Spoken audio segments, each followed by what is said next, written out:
ვაგრძელებთ მეშვიდე თავს, განმარტავთ. ნუ განსჯით, რათა არ განისაჯოთ.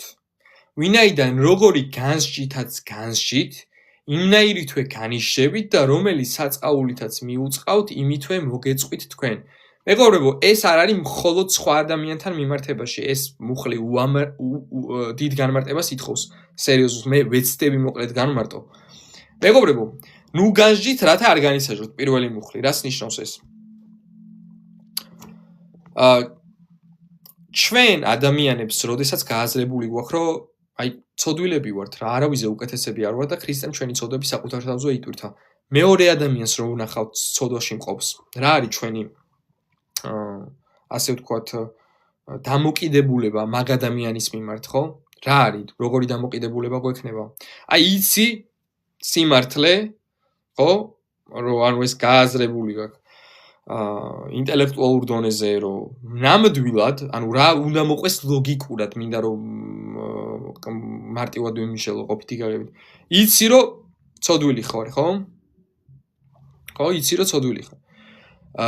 იცი რომ ასე ვთქვათ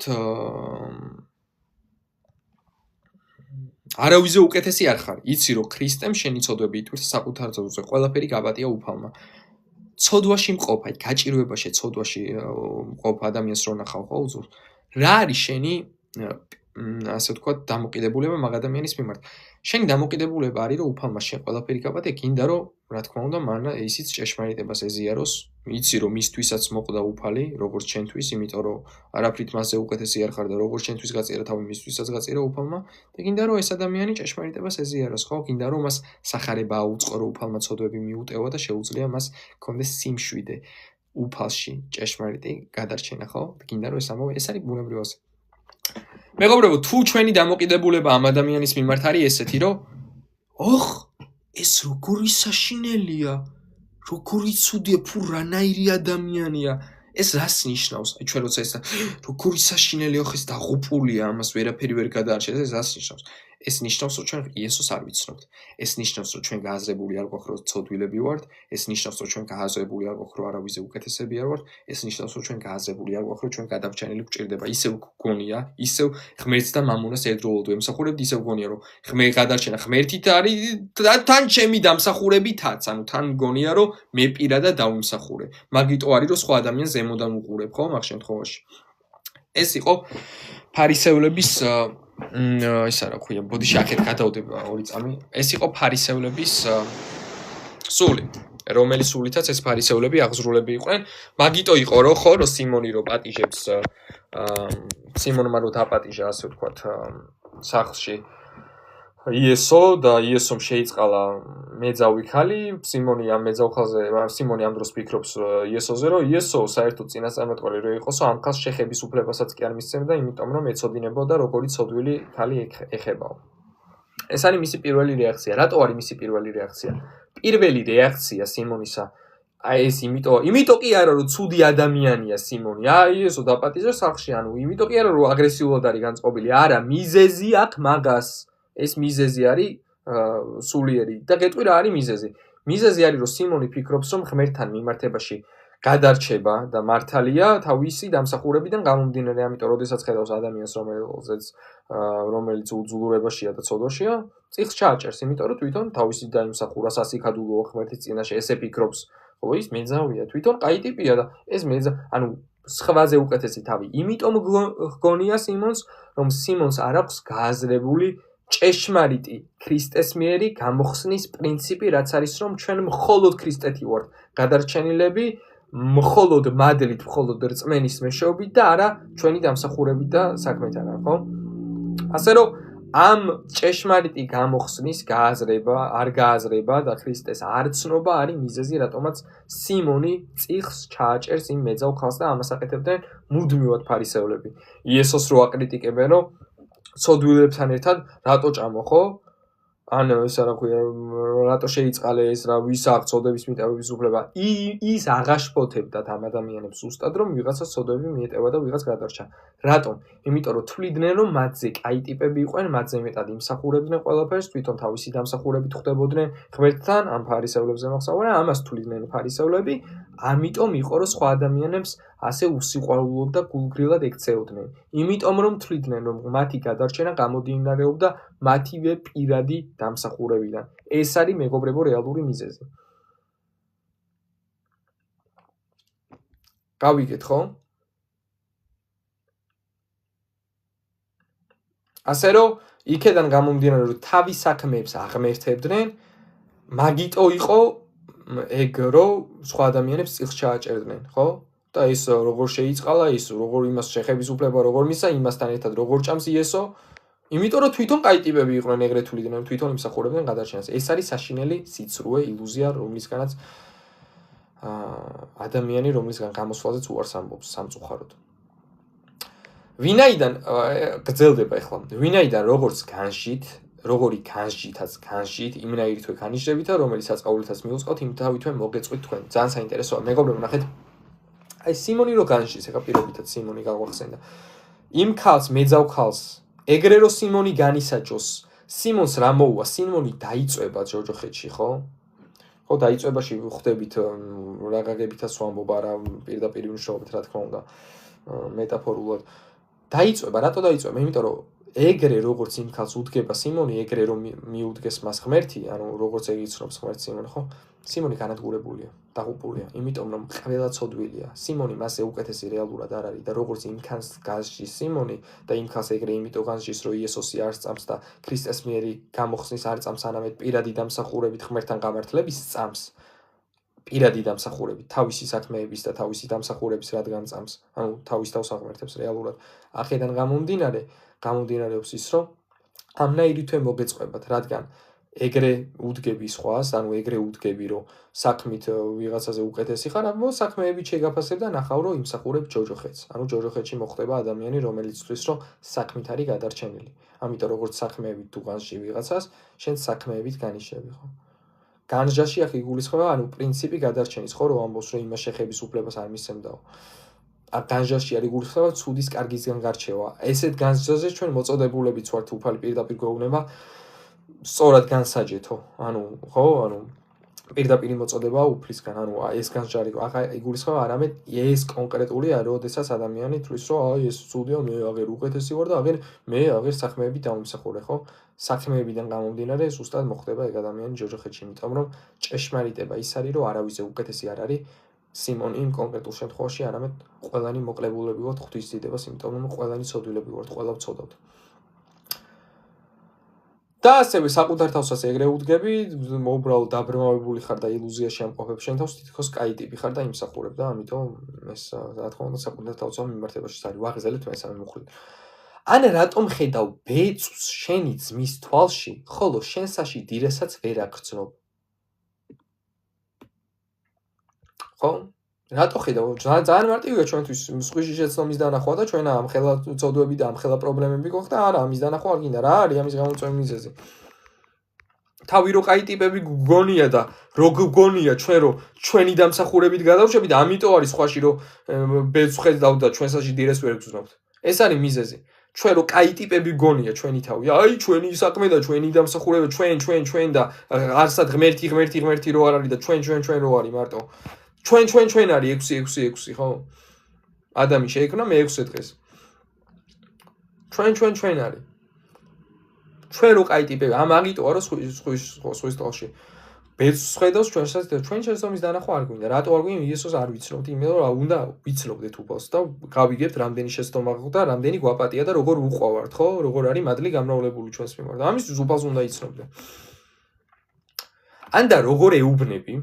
შენს მას მოიცა, ამოგიღო ბეწვი თვალიდან და შენ კიდე დირე გაქვს თვალში. ძალიან მაგარი ეს რა თქმა უნდა ქრისტესგან ეს რა ქვია ძალიან მაგარი ენაა სალაპარაკო და რა თქმა მარტივად გასაგები წესით, ხო? ანუ მორწმუნისათვის რა თქმა უნდა. ხო? თვალთ მაგცო, ჯერ შენი თვალიდან ამოიღე დირე და მე რა ნახავ როგორ ამოიღო შენი ძმის თვალიდან ბეწვი. ჯერ შენ გაიაზრე ჭეშმარიტება რომ ქრისტეშია და მე მიაწოდება სხვა ადამიანს. ნუ მისცემს სიწმინდეს ძაღლებს, ნურს თქვენს მარგალიტებს დაუყრით ხორებს, რათა არ გათელონ იგი თავიანთი ფეხին და არ მოგიბრუნდნენ და დაღფრითონ თქვენ. არის მომენტები, როდესაც ჩვენ უკვე თავს ვიკავებთ საუბრისგან, ხო? აი როგორც მაგალითად იესო პილატესთან უკვე აღარ აგრძელებს საუბრს. ყველაფერი გაიღო. ჭეშმარიტება განუცხადა უკვე ადამიანებს. ხო? ეხლა უკვე უნდა აღსრულებულიყო ის რაც საჭიროა, ხო? ჩვენს ანალოგიურად როცა ვხედავთ, რომ ადამიანი გაგება არ უნდა ჭეშმარიტების, განვერიდებით ამ ადამიანისგან თავს ვიჭერთ შორს. არ უნდათ? კი ბატონო. გვიყვარს, რა თქმა უნდა, ულოცულობთ მის, ანუ არ უნდა. ითხოვეთ და მოგეცემათ, ეძებეთ და პოვეთ, დააკაკუნეთ და გაგინებეთ. გქონდეთ სურვილი ღმერთის შეცნობის და ღმერთი აუცილებლად გაგაცნობთ საკუთარ თავს. რადგან ყველა მთხოვნელს მიეცემა მძებნელი პოვებს და ვინც აკაკუნებს გაუღებენ. თუ გეგულება თქვენ შორის კაცი, რომ შვილმა რომ პურის თხოვოს და ქვა მისცეს მას. ან თევზის თხოვოს და გველი მისცეს მას. ხოლო თუ თქვენ უკეთურთ შეგიძლიათ კეთილი საბოძვარი მისცეთ თქვენს შვილებს, რაოდენ უფრო მეტ სიკეთეს მისცემს მამა თქვენი ზეციერი მის მიმართ მთხოვნელთ. მეგობრებო, პირველ რიგში ახ არის ძალიან მნიშვნელოვანი რაღაც. ახლა პატარა მინდა რომ ახლა პატარა გადახვევა გავაკეთო, ეს მინდა გავმარტოთ. ქრისტე ამ ქვეყნიურ მშობლებს უწოდებს უკეთურებს, აი პირდაპირ ჩანს. ანუ არც მეტი არც ნაკლები, პირდაპირ ეს არის კონტექსტი. რომელიაო თქვენ შორის მშობლებს ეკითხება, ანუ ვისაც შვილები ყავს, რომ შვილმა გთხოვოს პური და ქვა მისცე და თევზი გთხოვოს და გველი მისცე. რომელი ხართ აბა? არა, ხო? თუ თქვენ შეგიძლიათ თქვენ შვილებს, თუ თქვენ უკეთურებს შეგიძლიათ თქვენ შვილებს კეთილი მისაცემელი მისცეთ. მით უმეტეს ღმერთი, ხო, მამაზეციერი, რომელსაც ყველაზე მეტად უყვარს ადამიანი. ანუ მშობე ამ ქვეყნიური მშობლის სიყვარულიც კი შვილის მიმართ არის უკეთურებით, ასე ვთქვათ, ანუ უკეთური მდგომარეობიდან, ხო? მაინც არ არის ჭეშმარიტი სიყვარული მშობელს რო შვილი. ეგ არ არის ჭეშმარიტი სიყვარული არის ღმერთს რო უყვარს ადამიანი. ეგ არის ჭეშმარიტი ღმერთია. თავად სიყვარული, ხო? თავად სიყვარულია ღმერთი. ეგ არის ჭეშმარიტი სიყვარული. ასე რომ არც მშობელს არ უყვარს ჭეშმარიტად შვილი იმ დონეზე, რა დონეზე სიყვარული არის რეალურად თავად ღმერთი, იმიტომ რომ ჩვენ უკეთურებით ვართ სავსე ყველანი დაცემულება, არც პირიქით, არც შვილს. ანუ უკეთურებას უწოდებს ამ ქვეყნიურ ყოფით ჩვენ რაზაც ვამბობთ, რომ აი როგორ უყვარს დედაშვილი. უფალი ამაზე არაფერი არ არის ეს იმ სიყვარულთან მიმართებაში. არაფერი. ეს სიყვარული ღმერთია თავად. არა, არის ის უკეთურებით ახსავსე. ისიც, იმიტომ რომ ჩვენ ვართ უკეთურ მდგომარეობაში, ხო, დაცემული ვართ ბუნებით. როგორც თქვენ გსურთ გექცეოდნენ კაცი, თქვენც ასევე მოეკეცით მათ, ვინაიდან ესაა რჯული და წინასწარმეტყველნი. გვესმის, ხო? ეს სიტყვები. შედით ვიწრო ბჭით, ვინაიდან ვრცელია ბრჭე და ფართოა გზა, რომელსაც მივყავარ წარსაწყმედელად და მრავალნი დადიან მასზე. მრავალნი დადიან მასზე, რას ნიშნავს? მრავალი ადამიანი ისევ თავის თავს ენდობა გადარჩენაში. მრავალი ადამიანი ისევ ფიქრობს, რომ თავისი დამსახურებით გადარჩენა. მრავალი ადამიანი არ აღიარებს, რომ მხოლოდ იესოშია გადარჩენა, ისევ თავის დამსახურებას და თავის პირად საქმეებს ეძიებს და ისევ თავის საქმეებს ენდობა. ვრცელია ეგზა. ეკრძალეთ სულ წინასწარმეტყველთ, რომელნიც მოვლენ თქვენთან ცხვრის სამოსით, ხოლო შიგნით არიან მტაცებელი მგლები. თავიანთი ნაყოფით იცნობთ მათ, განა ეკალზე კრეფენ ყურძენსან ნარზელეებს. რას ნიშნავს თავიანთი ნაყოფით იცნობთ, მეგობრებო? ნაყოფი რა არის? რა გამარტოთ ლუკას ახარების პირველი თავიდან. ელისაბედი ეუბნება მარიამს, ყურთხეული ხარ შენ დედათა შორის და ყურთხეულია შენი მუცლის ნაყოფი. ბიბლიური ენა ნაყოფი ესო. ცრუ წინასწარმეტყველს როგორ იცნობ? აი როგორ უნდა იცნო, რომ ადამიანი ცრუ წინასწარმეტყველია? თუ გადარჩენაში, გამოხსნაში ქრისტეს კიდევ უმატებს რაღაცეებს. აი თუ გეტყვის ადამიანი, რომ შენ რო გადარჩე, ამისთვის ქრისტე გჭირდება და კიდე რო გადარჩე, აი ეს უნდა გააკეთო, ეს უნდა გააკეთო, ეს უნდა გააკეთო, ეს უნდა გააკეთო და აგრძელებს ხო ამას მე ეშვაკი არ ამთავრებს მაგას ხო და რეალურად მე ადამიანი ბევრ ამას ვერ აკეთებს ეშვაკი ანუ მე გატყობს რომ აკეთებ ხედავ შენი თიმსახურებს ხო როგორი კარგი ხარ და შენ თვითონ შენი პირადი დამსახურები. ცრუ წინასწარმეტყველი, როგორი ცნობა, მეგობრებო, როგორი ცნობა ცრუ წინასწარმეტყველი. ნაყოფით ქრისტე თუ არ არის, მხოლოდ ქრისტეთი გადარჩენას თუ არ ხადაგებს და მაგას კიდევ უმატებს რამეს, აი ამით იცნობა ადამიანი. თუ იესოს ხადაგებს, ჭეშმარიტი წინასწარმეტყველი იესოთი გადა. ხოლო თუ იესოს კიდევ უმატებს რამეს, აი მან იცნობ სიცრუეს. თუ გეტყვის ადამიანი რომ რო გადარჩე, თან იესო გჭირდება ამისთვის მისი წმენა, თან კიდე რაღაცებს დაუმატებს, აი ეს უნდა ქნა. აი კვირას იქ უნდა მიხვიდე ეკლესია, იგივე ეს უნდა დაამატო, ეს უნდა დაამატო. ის ხადაგებს პირადი დამსახურებით და საქმეებით გადარჩენას, რაც არის ყველაზე დიდი ტყუილი ეშმაკისგან. ყველაზე მეტ ადამიანს ჯოჯოხეთში ეს დოქტრინა მოახვედრებს. ყოფით დონეზე. ხო. ვაგრძელებთ კითხვას. კონტექსტი ახლა მას სრული მოყვება მე.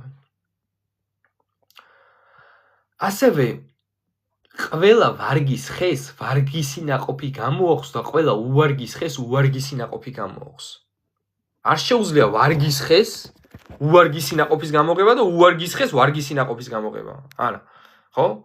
ნაყოფი ქრისტეა. ადამიანი, რომელსაც ქრისტეს ისწამს, ქრისტეთ გადარჩენას გადავს, რომელსაც რეალურად ქრისტესი არ წამს, უმატებს, ხო? ყოველი ხე, რომელიც არ გამოიყებს ვარგის ნაყოფს, მოიჭება ცეცხლში მიეცემა. ქრისტეს გარეშე ყველა დაღუპულია. გადარჩენა არის ქრისტეში. ასე რომ თავიანთი ნაყოფით იცნობთ მათ. ეხლა ვაგრძელებთ კითხვას. და ძალიან საინტერესო ნაწილი ახლა და მინდა რომ ყურადღებით მოვისმინოთ. გაგრძელება კონტექსტის იმ მუხლებისა, რაც წეგან განვიხილეთ და წეგან განუმარტეთ. ვინც მეუბნება უფალო ყველა როდიშევა ცათა სასუფეველში. არამედ ის, ვინც აღასრულებს ჩემი ზეციერი მამის ნებას. კარგი. ეს უნდა განმარტოთ, პატარა განმარტება უნდა გავაკეთოთ ამაზე. მეგობრებო, მე კითხვა მაქვს თქვენთან. რა არის ზეციერი მამის ნება? ეს კითხვა მაქვს ქრისტიანებთან.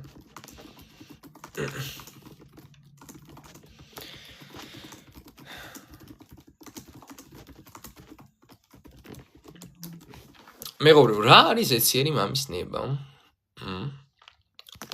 თუ გვაქვს ამაზე ინფორმაცია.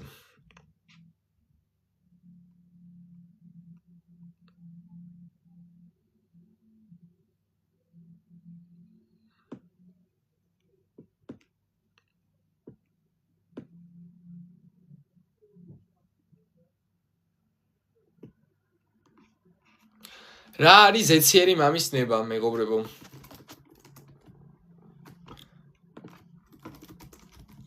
დაწერა ვინმე კომენტარებში. კაისერ კი ბატონო, კაისერმა დაწერა სწორად, რომ ქრისტე ვირწმუნოთ. მეგობრებო, ეხლა ეს წავიკითხოთ, დავადასტუროთ, რომ ეს ესეა. ვინაიდან იმისთვის იოანეს სახარების მე-6 თავის 38 მუხლია, ზეციერი მამის ნება უნდა გავიგოთ, ეს უნდა ვიცოდეთ. ვინაიდან იმისთვის როდი ჩამოვედი ზეცით, რომ ჩემი ნება აღვასრულო, არამედ ნება ჩემი მომავლინებისა. ხოლო ჩემი მომავლინების ნება ისაა, რომ რაც მომცა არაფერი დაუღუპო, არამედ ყველაფერი აღვადგინო უკანასკნელ დღეს. ჩემი მომავლინებლის ნება ისაა, რომ ყველას ვინც ხედავს ძეს და სწამს, იგი საუკუნო სიცოცხლე ხონდეს და მე აღვადგენ უკანასკნელ დღეს. რა ყოფილა მამის ნება?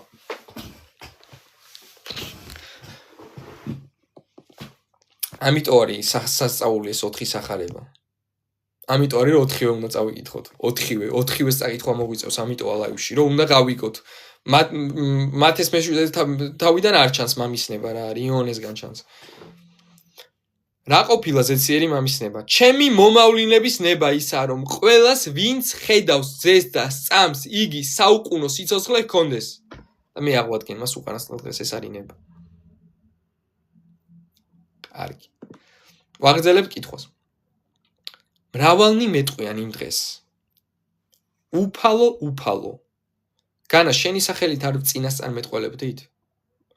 განა შენი სახელით არ ვაძევებდით ეშმაკთ? და შენი სახელით არ ვახდენით მრავალ სასწაულს? და მაშინ ვეტყვი მე მათ. არასოდეს მიცვნი ხართ თქვენ გამშორდით ურჯულოების მოქმედნო. მეგობრებო, აი ეს ითხოვს ახლა სერიოზულ განმარტებას და ჩემ მაყურებელს რა თქმა უნდა ეცოდინება ეს მუხლი რეალურად რას ნიშნავს, ვინც ხშირად მიყურებს, მაგრამ მინდა რომ კარგად განმარტოთ რა. მრავალნი მეტყვიან იმ დღეს და უფალო განა შენი სახელით არ წინასწარმეტყველებდითო. რატო უწევთ მაგ სიტყვების მოსმენა? გამშორდით ურჯულოების მოქმედნო, არ გიცნობთ, არასოდეს გიცნობდით. რატო უწევთ? არასოდეს მიცვნი ხართ. რატო? მეგობრებო, მიზეზი არის ზუსტად აი წინა მუხლებით რა კონტექსტი.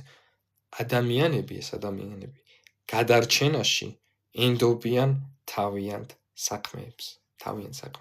როგორ მიდიან უფალთან? უფალო.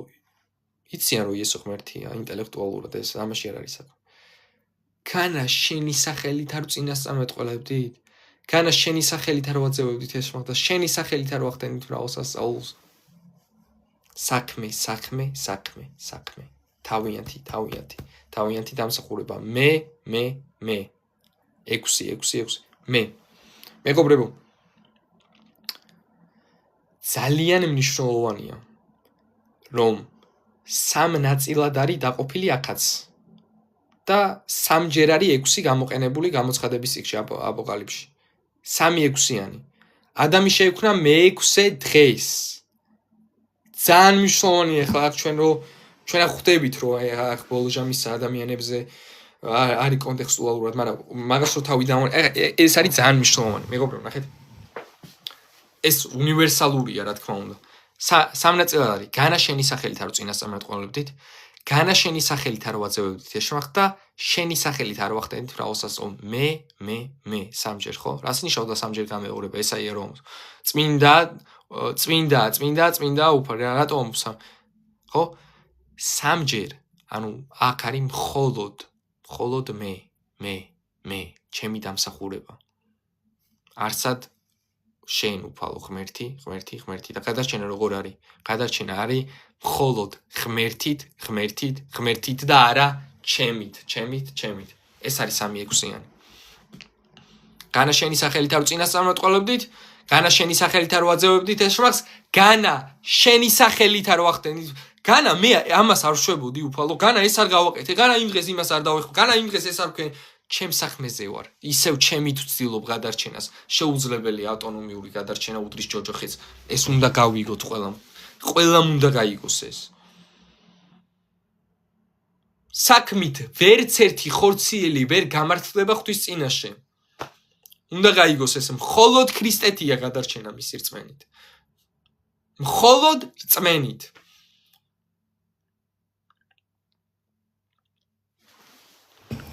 ქრისტეთი. ამ ადამიანებს ეს ადამიანები გადარჩენაში, რადგან თავიანთ საქმეებს ენდობიან, ანუ თავიანთი საქმეები და თავიანთი თავი რადგან ყავთ გაკერპებული, ამით ხვდებით, რომ იმ ფარისევლური სულით არიან ზუსტად აღზრულები, რომელიც აი პირველ საუკუნეში იყო და რომელიც ნათლად ჩანს და მაგის შედეგიც ვნახეთ ჩვენ გოლგოთა, რომ ის ადამიანები მართლა თვლიდნენ, რომ სხვებზე უკეთესები იყვნენ. მართლა თავისი დამსახურებით და იმსახურებდნენ ეყვნათ ღმერთს და თავის თავზე იყვნენ ისინი ორიენტირებული. მე ვიმსახურებ. ამიტომ ადამიანმა უნდა მოიშოროს ეგ ურჯულოება, რომ გადარჩენა არის მისი პირადი საქმეებით. ეს უნდა მოიშოროს ადამიანმა. გადარჩენა საქმეებით არ არის. გადარჩენა არის ქრისტეთი. ამიტომ ამ კატეგორიის ადამიანს რეალური რწმენა არ აქვს. ამიტომ ადამიანი რომელიც იტყვის რომ მე ქრისტეს წყალობით ვარ გადარჩენილი და კიდე იმით რომ ამას ვაკეთებ, ის ადამიანი მოისმენს სიტყვებს გამშორდი, არ გიცნობ, მე არასოდეს გიცნობდი შენ, არასადა გიცნით თქვენ, არასოდეს გიცნობდით. არ იცნობს უფალი ესეთ ადამიანები. მაშინ არ არის რწმენა. მაშინ რწმენა არ არის. ხო? ადამიანმა იდენტობა, ჭეშმარიტი იდენტობა ქრისტეში მიიღო და მათ იდენტობა ქრისტეში არა აქვთ. ისინი იდენტობას და გადარჩენას ეძებენ თავის საქმეებში და საკუთარ თავში და რა გასაკვირია, რომ ღმერთის გონებაშია ესეთ ადამიანს ადგილი არ აქვს, იმიტომ რომ ის ღმერთის გონებაში მას ადგილი არც უნდა. ის თავის საქმეებში, თავის პირად დამსახურებაში ეძებს ადგილს. არ გიცნობთ უფალი ეტყვის. ამიტომ ყველამ უფლისწყალობით ღმერთს იესო ქრისტეს ვევედრები თითოეულ ჩვენთაგანს მისცეს თავმდაბლობა იმის გააზრებისა, რომ ჩვენ ვართ გადარჩენილები მხოლოდ ქრისტეს წყალობით, მხოლოდ მისი გამოხსნით, არა ჩვენი საქმით, არა ჩვენი პირადი დამსახურებითა და მიღწევით, არა, მხოლოდ ქრისტეთი, რომ აი ეს უმძიმესი სიტყვები არ მოისმინოს ადამიანმა. გქონდეს რწმენა უფლისა და უფლის რწმენა ზუსტად ის არის, რომ ჩვენ გადარჩენაში მხოლოდ მას ვენდობით და არა საკუთარ თავს, არა საკუთარ თავს.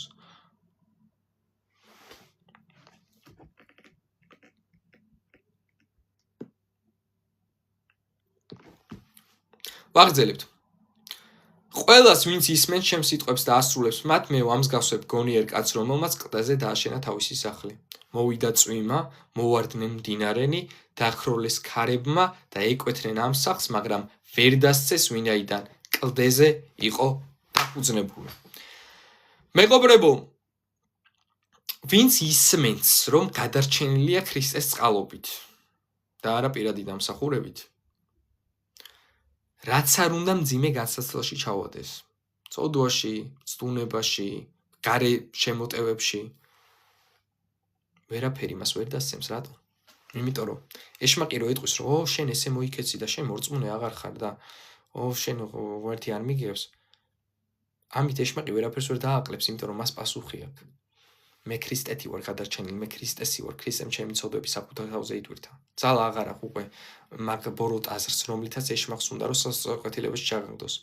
ვეღარ დაანგრევს, ვერც ქარი, ვერც მდინარე, რაც ეკვეთება ამ სახლს, იმიტომ რომ ჩვენი ჭეშმარიტება არის ჩვენი ღმერთი და მაცხოვარი და ჩვენი რწმენა არის უფალში, რომელიც უცვლელია და ურყევია, რომელიც კლდეა და რომელსაც ვერაფერი ვერ დაანგრევს, იმიტომ რომ არ იცვლება და არა ჩვენს თავში, რომელიც უნდოა, ჩვენი გულები უნდოა ყველა ადამიანის გული და ვინ შეიცნობს მას ბიბლიაში არ წერილია, წმინდა წერილი არ ვასწავლე. უნდოა, ცვალებადი, ჩვენ თავში არ გვანდობა, ამიტომ ვერაფერი ვერ დაანგრევს იმ ადამიანის რწმენას, რომლის რწმენაც არის ქრისტეში. თუ ადამიანს წამს თავის თავში, ნაწილი თავის თავზე ახლა დაინგრევა. ეშმაკი, როდესაც მივა მასთან ეს ქარები, ხო? და ეტყვის, რომ შენ რანაირი ქრისტიანი ხარ, აბა, ამას რატო ვერ ასრულებ, მაგ ადამიანს საწყვეტილებაში ჩააგდებს. იმიტომ რომ მან არ იცის, რომ მისი გადარჩენა რეალურად თავის თავში კი არა ქრისტეშია.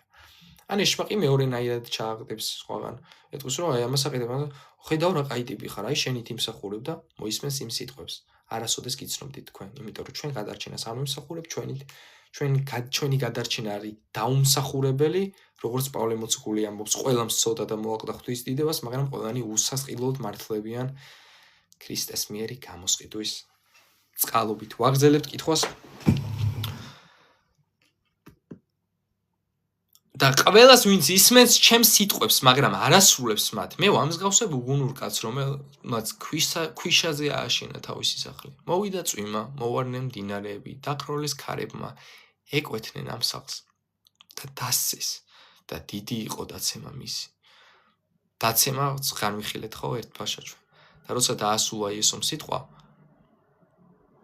უკვირდა ხალხს მისი მოწყვრება.